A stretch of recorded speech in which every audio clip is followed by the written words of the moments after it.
The night I locked a man in a bathroom that wasn't on any map. I never told anyone about it. I almost convinced myself it didn't happen.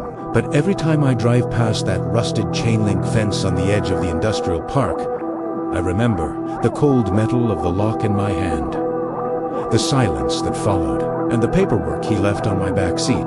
This was one of those rides that felt wrong from the moment the request pinged on my phone. A 3 a.m. pickup from Greyhound.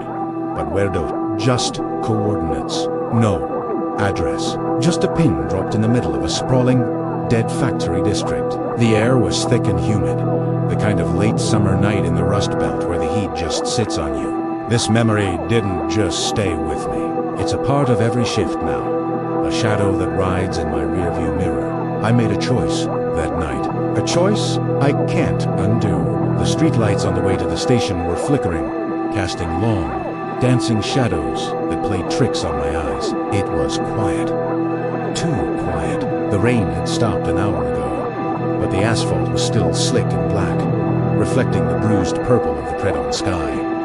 I pulled my old Camry up to the curb. He was the only one there, standing under the buzzing neon sign of the bus terminal, clutching a manila folder like a life raft.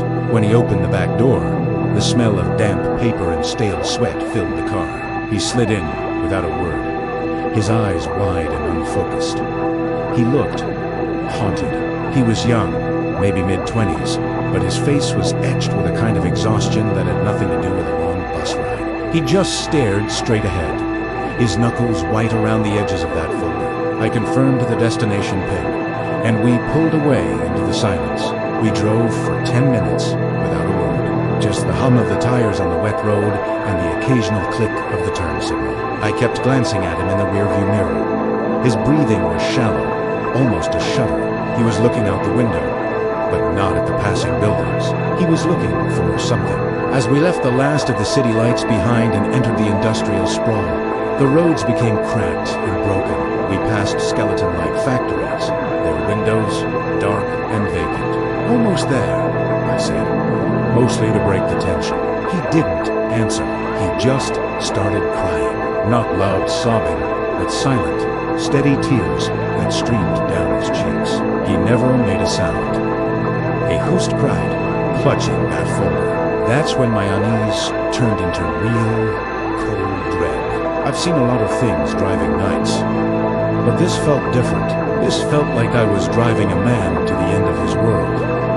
The GPS announced we had arrived. We were in the heart of the dead zone.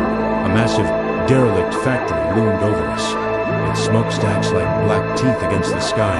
The only light came from a single, flickering sodium lamp mounted on a pole 100 yards away.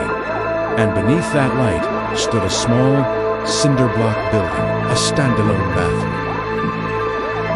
"That's where the pin was." "Here?" I asked.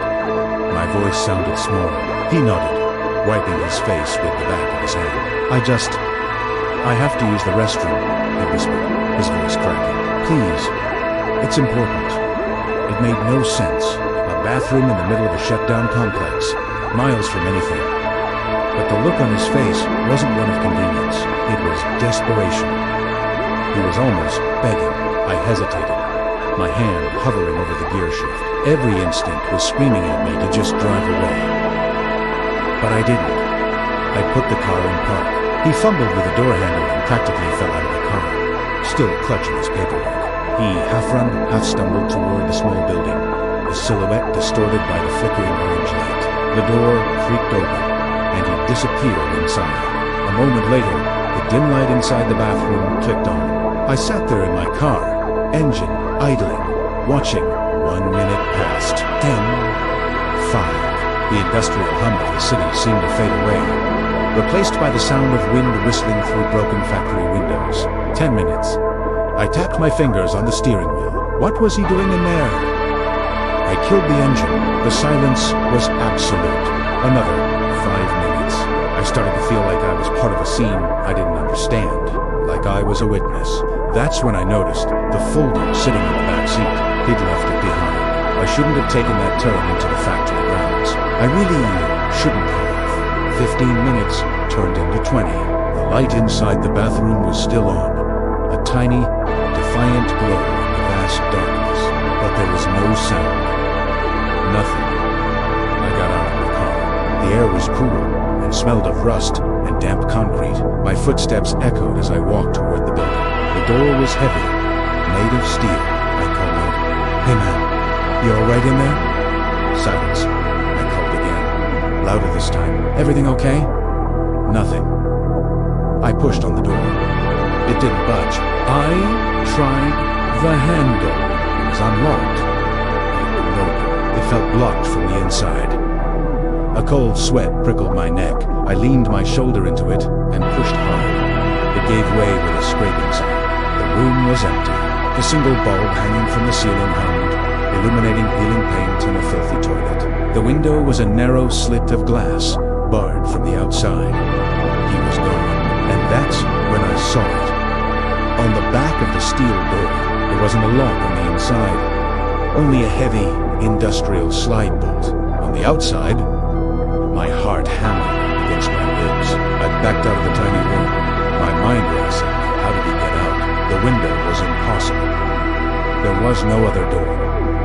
It didn't make sense. And why was the door bolted from the outside? I stood there, under that flickering light, trying to piece it together. Then, a thought, cold and sharp, cut through my confusion. He wasn't trapped. He was hiding. He didn't come here to use the bathroom. He came here to be found. Or to make sure someone else was. I don't know what came over me. Maybe it was the fear, the strangeness of it all. I looked at that heavy steel door. I looked at the slide bolt, and without thinking, I reached out and slid it shut. The click of the metal locking into place was deafening in the silence. I stood there for a long moment, my hand on the cold belt. Then I turned and walked back to my car, never looking back. I didn't open the folder until I was miles away, parked under the same steady lights of a 24-hour gas station. My hands were shaking. Inside were photocopies, court documents, restraining orders, police reports, all filed by him against someone else. The reports detailed a pattern of stalking, threats, a man who followed him from city to city, a man who promised to find him no matter where he ran. The last page was a handwritten note. It said, "He knows about the place behind the factory.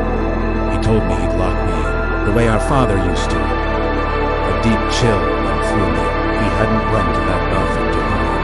He totally walked right into that trap, I said. "I can't believe it!" I had locked the door, thinking I was part of some strange prank. Instead, I had become the final piece in someone else's desperate, horrifying plan. I drove until the sun came up. I never went to the police. What would I say? That I locked an invisible man in a bathroom that doesn't exist on any map at the request of a ghost? I threw the folder in a dumpster behind a diner in the next state. But I can't throw away the memory. Sometimes, late at night on a quiet shift, I'll get a ride request with no destination, just coordinates. I always decline. I just keep driving, wondering about the man who used me to lock a door on his past, wondering if that door is still locked, and wondering who or what is still waiting behind it. If this felt too real, say something below. The night remembers you.